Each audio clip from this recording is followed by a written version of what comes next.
Alors on se retrouve pour ce mois de septembre pendant lequel j'ai prolongé l'été en bougeant encore pas mal.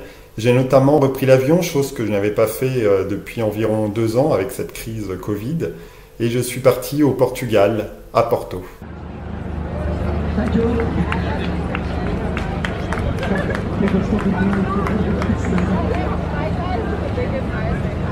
Alors, une fois n'est pas coutume, je vais parler des livres que j'ai lus pendant ce mois.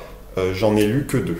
Alors, le premier livre que j'ai lu, c'est L'œuvre au noir de Marguerite Yourcenar, qui est un livre ainsi connu où on va suivre un personnage pendant la Renaissance qui, tout au long de son existence, va développer différentes réflexions, puis va se développer dans beaucoup de domaines, dans l'alchimie, la médecine, la science, la pensée, etc.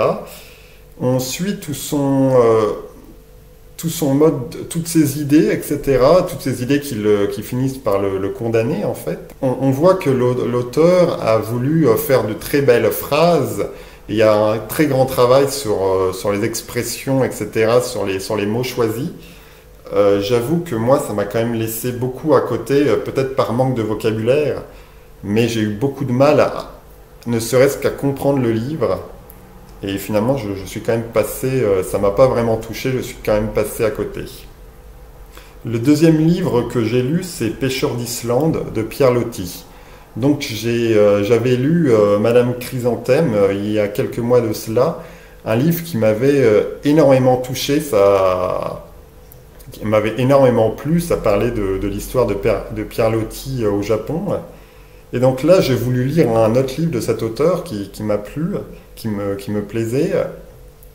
Donc j'ai lu ce livre, Pêcheurs d'Islande, qui est peut-être beaucoup moins exotique que les autres livres, mais finalement l'est quand même tout de même, où on va suivre des personnes qui vivent en Bretagne et qui partent en fait chaque été pêcher très au nord en Islande et reviennent.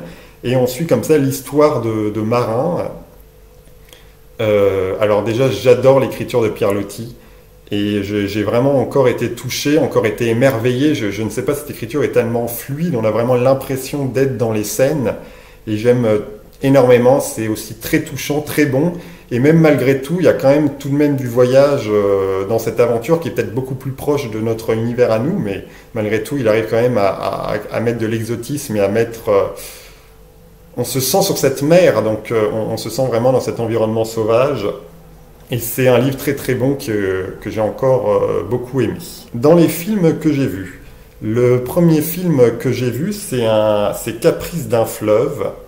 Donc un film que je voulais voir car j'en avais découvert avant la musique que j'aimais énormément, qui m'avait beaucoup touché. Donc j'ai voulu regarder ce film. Ça se passe pendant la Révolution française au Sénégal. Des Français, du coup, un peu loin de tout le chaos qui se passe à la métropole, vivent au Sénégal. Et ce film a de très belles images, une très belle musique, bien sûr. Et c'est d'une grande beauté, ça m'a pas mal touché. Et puis il y a aussi de l'aventure, etc. J'ai plutôt beaucoup aimé ce film qui m'a presque donné les larmes à la fin. Donc, très bon film.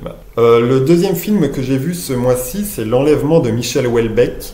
Donc, j'avais vu il y a de ça quelques mois le film Thalasso. Donc, c'est Michel Houellebecq et Gérard Depardieu qui font une Thalasso.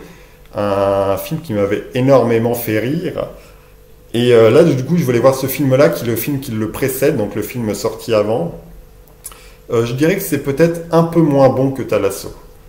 On rit quand même beaucoup moins, et puis d'ailleurs les meilleures blagues entre guillemets de ce film-là ont été repris dans le film Thalasso. Mais on suit voilà le personnage de Michel Houellebecq qui a des pensées.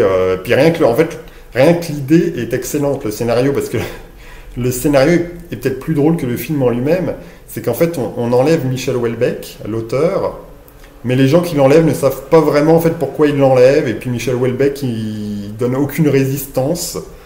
Et tout ça est quand même très drôle. Donc voilà, ça philosophie, ça discute, ça picole, ça part dans tous les sens. Alors le troisième film que j'ai vu, c'est un film que j'ai revu, un monument du cinéma que j'aime énormément, donc La Dolce Vita.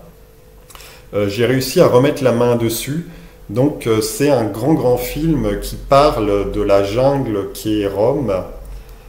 Et c'est un énorme film. Moi j'adore, c'est vraiment une expérience cinématographique que je recommande et qui est vraiment très bonne. Et là de revoir le film, je vois à quel point ce qui semble ne pas avoir de scénario, en fait tout ça est super bien organisé. Toutes les scènes qui semblent ne pas avoir de lien entre elles, en fait sont organisées pour montrer quelque chose.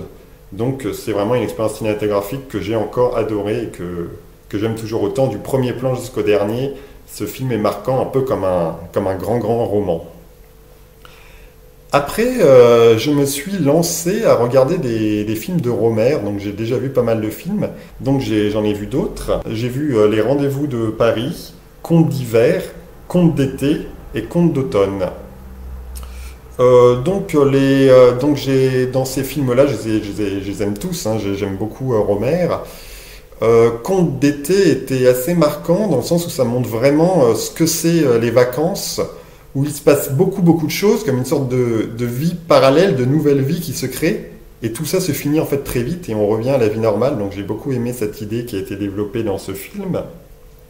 Et Contes d'hiver m'a vraiment énormément plu, dans le sens où c'est vraiment le pari de l'optimisme.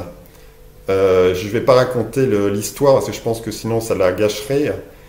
Mais on fait un choix optimiste comme ça, et ça, je pense que ça me marquera, ça me marquera longtemps, et je pense que cette idée me restera longtemps d'avoir fait ce choix de scénario optimiste. Donc là, j'ai quand même vu pas mal de films de Rohmer. Alors, je les ai pas tous vus, car certains m'intéressent pas, ou je n'arrive pas à mettre la main dessus, et je pense qu'ils sont pas forcément tous bons, parce qu'il y en a beaucoup. Mais on va dire, je vais faire un petit top 3 de mes films de Rohmer. Donc Les Nuits de la pleine lune, qui est un monument. Peut-être qu'un jour j'en parlerai plus que ça, mais moi j'ai vraiment énormément été touché par ce film. Le Rayon vert, j'en ai déjà parlé, je l'ai pas vu, je l'ai vu il n'y a pas très longtemps. Et Contes d'hiver en troisième. Pendant ce temps, j'ai vu un autre film qui est un petit peu à la sauce Rohmer, qui est un film récent espagnol, Eva en août, qui va suivre une trentenaire, je crois, à Madrid pendant tout le mois d'août, sur ces questions un peu existentielles. Elle va rencontrer les gens, etc. C'était très sympa, cette ambiance soirée à Madrid, avec beaucoup de gens qui parlent très fort, etc. Je dirais tout de même que ça traîne un petit peu en longueur, et puis même si on compare avec Rohmer, ça n'a pas le génie de Rohmer. Je trouve que ça ne me touche pas autant, les personnages ne sont pas aussi prenant et aussi bon. Mais ce qu'il y a peut-être un peu plus que Rohmer, c'est qu'il y a de la grâce dans ce film. Donc c'est plutôt un très bon petit film. J'ai vu un film ensuite qui est L'odeur de la papaye verte, qui est un film franco-vietnamien qui a été réalisé par un Vietnamien et qui, pendant, je crois, la guerre d'Indochine, on va suivre une maison au Vietnam et la vie de la famille dans cette maison. C'est très agréable parce que ça prend vraiment le temps, ça filme les petits détails de cette Asie du Sud-Est que j'aime beaucoup. Et j'ai plutôt bien aimé ce temps long pris, cette ambiance très apaisante. Je dirais le petit défaut qui m'a gêné dans ce film, finalement, c'est que j'ai appris que tout ça a été fait en studio en France. J'ai trouvé ça un petit peu décevant, et puis aussi ça donne un côté renfermé.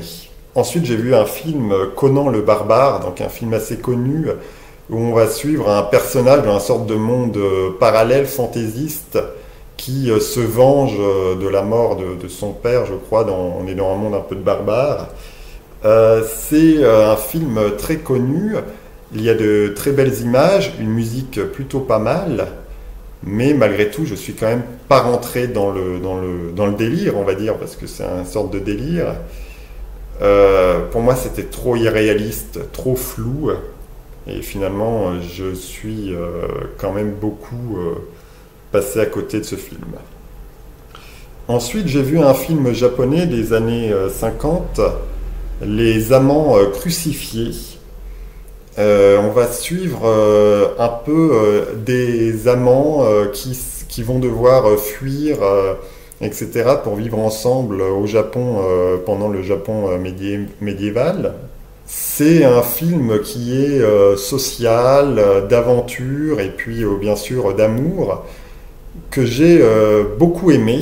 Donc le réalisateur c'est Mizoguchi. Bon, j'ai du mal un peu à prononcer le nom, mais j'ai vu pas mal de films de lui que j'aime.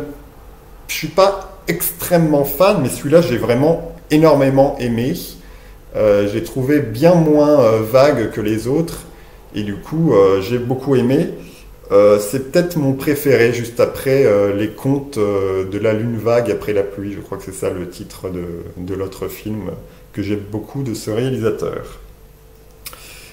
Alors, pour finir ce mois, j'ai fait, on va dire, une rétrospective de Tarantino. J'avais envie de faire ça, donc de revoir certains films de Tarantino. En fait, j'ai vu tous les films de Tarantino qui se passent à Los Angeles, parce que pour moi, dès que ce n'est pas à Los Angeles, ça n'a pas le même talent, ça devient un peu trop n'importe quoi, je trouve. Et je pense que Tarantino est vraiment bon pour nous parler de cette ville de Los Angeles. Donc j'ai revu dans l'ordre Reservoir Dogs, Pulp Fiction, Jackie Brown et Once Upon a Time in Hollywood, que j'avais déjà vu, donc c'est la deuxième fois que je le revois cette année.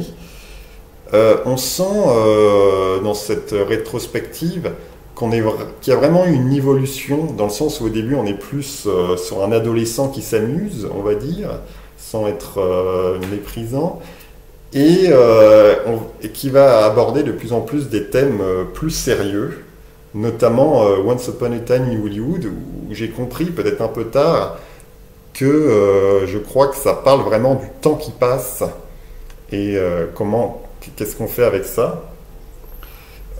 Donc les deux films que j'aime le plus, c'est Pulp Fiction et Once Upon a Time in Hollywood. Pulp Fiction qui m'avait énormément marqué quand je l'avais vu. Je sais pas, quand je le regarde, j'ai le sentiment d'éternité, que je pourrais vivre éternellement à regarder et re-regarder ce film, que ça pourrait durer des heures et des heures. C'est un sentiment très particulier que je n'ai vraiment qu'avec ce film. Voilà, l'impression d'être immortel. Donc je sais toujours pas dire quel est mon film préféré entre du coup Pulp Fiction et Once Upon a Time in Hollywood, qui du coup a peut-être des sujets beaucoup plus sérieux, ce dernier film. Donc j'ai du mal à voir. Et aussi une chose que j'ai notée, c'est Jackie Brown, que j'ai retrouvé des qualités que je n'avais peut-être pas vues au premier visionnage.